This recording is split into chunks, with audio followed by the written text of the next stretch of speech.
तो आज एक्सपायरी पर आई सरप्राइज गिरावट क्या कल कंटिन्यू करेगी, फटाफट पता करते हैं इस वीडियो में। दोस्तों हमेशा की तरह एनालिसिस की शुरुआत करते हैं निफ्टी के डेली चार्ट से। इससे पहले हम एनालिसिस में आगे बढ़े, अगर आप पेज पे पहली बार आए तो फॉलो करना मत भूलिएगा ऐसी धमाकेदार डेली मार्केट एनालिसिस वीडियोस के लिए। अब डेली चार्ट को ध्यान से देखेंगे तो आज भाई साहब बड़ी सी एक रेड कैंडल बनी है और इसको ध्यान से देखेंगे तो ये एक बेयरिश इंगल्फिंग कैंडल है। सब कुछ ठीक ठाक चल रहा था, थोड़ी सी गैप अप ओपनिंग भी हुई, लेकिन आनन फानन में इस कैंडल के हाई के नीचे जैसे ही सुबह मार्केट आई तो सीधे जाकर कहाँ रुकी है, 20 पीरियड के मूविंग एवरेज पे डेली टाइम फ्रेम में। दोस्तों आप हमारी पिछली वीडियोस में भी देखते होंगे, मैं मूविंग एवरेजेस को बहुत इंपॉर्टेंस देता हूं। एक बार आपने इसकी गणित समझ ली तो अच्छा खासा काम आपका हो जाएगा स्टॉक मार्केट में। अब डेली टाइम फ्रेम पे देखिए, यहाँ पर मैंने मूविंग एवरेजेस लगा रखे हैं, 20 का है, 50 का है, 100 पीरियड का मूविंग एवरेज है और 200 का है। 200 का तो ऑब्वियसली नीचे चल रहा है। अब ये जो मूविंग एवरेजेस का जाल है यही निफ्टी को सपोर्ट देगा। अगर इन तीनों के नीचे फिर से निफ्टी आ जाती है तो यहाँ पर आप देख रहे हैं कौन से पैटर्न का फॉर्मेशन हो रहा है, ये एक head and shoulder pattern form हो रहा है। और अब दोबारा अगर इसके नीचे आई तो 3 बार यहां से सपोर्ट लेके ट्रेंड लाइन से जा चुकी है।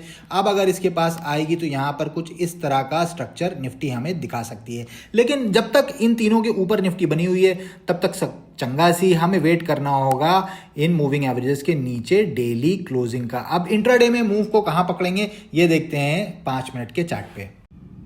दोस्तों अब हम आ चुके हैं निफ्टी के 5 मिनट के चार्ट में। कल अगर दोस्तों हमें बिल्कुल फ्लैट ओपनिंग मिल जाती है तो मैं आपको बाइंग और सेलिंग लेवल यहां पर बता रहा हूं। ऊपर का जो बाइंग लेवल हमारा रहेगा ये रहेगा 25,222। इसके ऊपर हम बाइंग करेंगे, कोई 5 मिनट की कैंडल क्लोज होगी उसका हाई निकलेगा तभी बाय करेंगे। और एक चीज और ध्यान देनी है कि ओपनिंग जो है निफ्टी की वो 145 और 222 के बीच में होनी चाहिए, यहां पर ओपनिंग होनी चाहिए। जितना 222 के पास में ओपनिंग होगी उतना अच्छा हमें ट्रेड मिलेगा। ये नहीं कि यहां पर कहीं खुली और यहां चलती हुई आ रही है तब हम एंट्री लेंगे, उस केस में इसमें एंट्री नहीं लेंगे। तो 145 और 222 के बीच में ओपनिंग होनी चाहिए। इस केस में जो भी कैंडल इसके ऊपर क्लोज करेगी उसके ऊपर हमारे जो टारगेट्स हो जाएंगे वो हो जाएंगे 25,275, 25,333, 25,395 और 25,444 तक के।